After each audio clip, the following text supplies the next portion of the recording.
Sulaiman Jojo Atmojo, kuasa hukum korban selebgram ajudan pribadi berujar kliennya ditipu jual beli mobil bermerek Land Cruiser dan Mercy.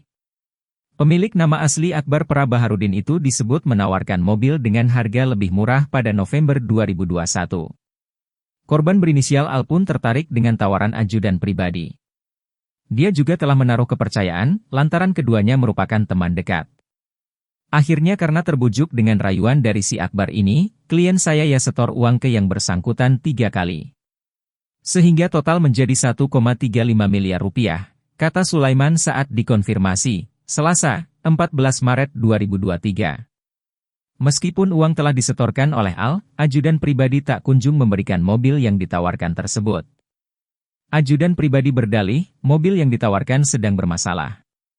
Nah sudah diminta, sudah saya somasi 3 kali, sudah saya ajak ngobrol ketemu, tapi yang bersangkutan belum ada iktikat baiknya, papar Sulaiman, sehingga dari pihak korban meminta agar saya melaporkan ke kepolisian, sambungnya lagi.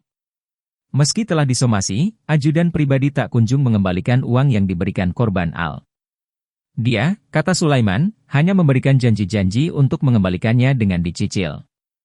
Tapi saat sampai kami buat laporan polisi, tidak ada sama sekali apa yang dia omongkan itu terwujud. Makanya kami polisikan soalnya cuma janji-janji saja, jelas Sulaiman. Sebelumnya, Kasat Reskrim Polres Metro Jakarta Barat Kompol Andri Kurniawan membenarkan penangkapan terhadap ajudan pribadi.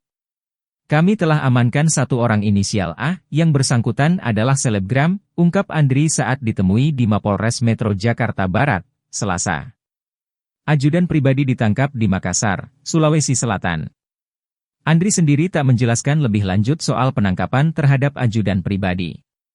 Namun, dia menyampaikan ajudan pribadi ditangkap pada Minggu, 12 Maret 2023, oleh penyidik dari Polres Metro Jakarta Barat. Sementara masih berproses di kami, Polres Metro Jakarta Barat. Kami amankan di Makassar, ujar Andri. Dia memaparkan, penangkapan terhadap ajudan pribadi dilakukan setelah polisi mendapat laporan dari masyarakat terkait dugaan penipuan. Tak tanggung-tanggung, korban disebut mengalami kerugian hingga 1,3 miliar rupiah. Atas perbuatannya, ajudan pribadi disangkakan pasal 378 KUHP tentang penipuan. Untuk diketahui, ajudan pribadi dikenal sebagai sosok yang kerap mengunggah foto bersama pejabat kepolisian. Dia kemudian mendulang ketenaran dan memiliki pengikut sebanyak 1 juta orang di akun Instagramnya. 2 tahun lalu, handphone milik Akbar dicuri di Bandara Soekarno-Hatta. Pencurinya tertangkap. Pencurinya adalah seorang ibu berinisial S. Alih-alih benci terhadap ibu itu, Akbar justru mengungkap rasa ibanya. Akbar kemudian meminta ibu itu tidak mengulangi perbuatannya.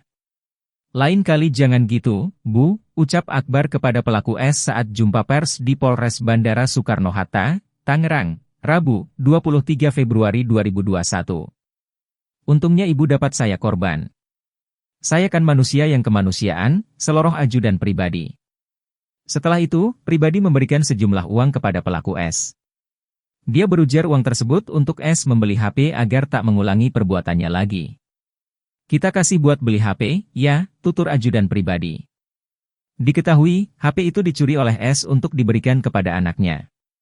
Barang berharga berupa HP ini diserahkan ke anaknya dan sudah digunakan oleh anak tersangka ini, ujar Kapolres Bandara Soekarno-Hatta Kombes Adi Ferdian Saputra dalam jumpa pers, Rabu, 24 Februari 2021.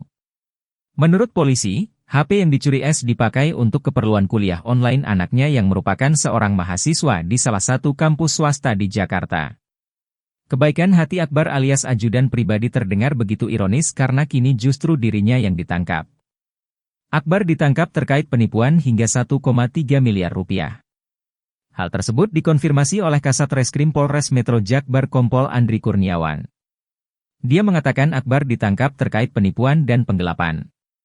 Andri menjelaskan penangkapan selebgram ajudan pribadi ini berawal dari adanya laporan warga pada November 2022. Dia menyebut Akbar diduga melakukan penipuan hingga merugikan korban kurang lebih 1,3 miliar rupiah. Yang pasti ada laporan awal terjadi November 2022 terkait kerugian 1,3 miliar rupiah, dengan kerugian lebih kurang 1,3 miliar rupiah, ucapnya. Andri menyebut Akbar diamankan di Makassar. Saat ini yang bersangkutan masih diperiksa oleh pihak kepolisian. Yang bersangkutan adalah selebgram, sementara masih berproses di kita. Kita amankan di Makassar, ujar dia.